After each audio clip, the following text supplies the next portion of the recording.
Perfume talk was crazy last week because everybody was fighting over whether or not Vanilla Aura was a good clone or alternative to Vanilla Planifolia. Vanilla Planifolia, close to $700, critically acclaimed as one of the best vanillas ever made to a lot of people. And what I'll say is, if you've smelled both Vanilla Planifolia and Vanilla Aura and you say that there are no similarities whatsoever, I think you're being a bit harsh. Now, does that mean that it's exactly a good one-to-one clone? I don't think so. To be honest, I don't think that Vanilla Aura should be compared to another fragrance in that way, especially not one that is $700 where they are going out and having to source these raw materials from other places in the world and they're soaking the beans for 21 days. I think that Vanilla Aura on its own is a perfectly fine vanilla, but in comparison to Vanilla Planifolia, to my nose, it is way more powdery, way more of that lemony, zesty citrus thing that it's got going on, and it does give a synthetic plastic vibe, at least in comparison to the Vanilla Planifolia. I feel like if I had just had this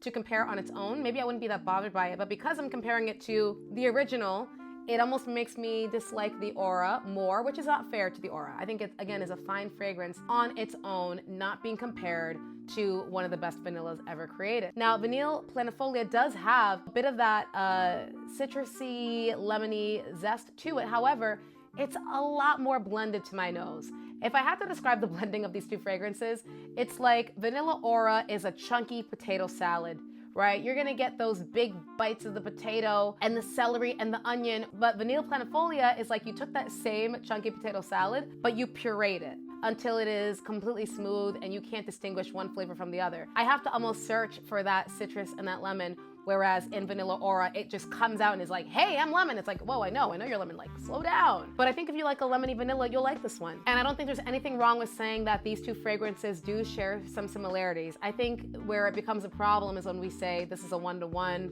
or you can completely get rid of your Vanilla Planifolia and just get this one. I mean, hey, scent is subjective and obviously anyone can do whatever they want. Personally, if I knew someone who had Vanilla Planifolia and they told me that they absolutely loved Vanilla Planifolia and could this serve as a replacement for it, I would say absolutely not. I would say this could give you some similarities to it. It's a nice fragrance. I don't have any issues with it, but no way is it replacing the original to my nose. Very curious what you think about it. If you haven't smelled Vanilla Aura, what do you think about Vanilla Aura on its own? If you've smelled Vanilla Aura and Vanilla Planifolia, would love to know how you think they compare. And what do you think about clones and dupes and all of that stuff in general? Is there anything wrong with us doing that? Let me know in the comment section below.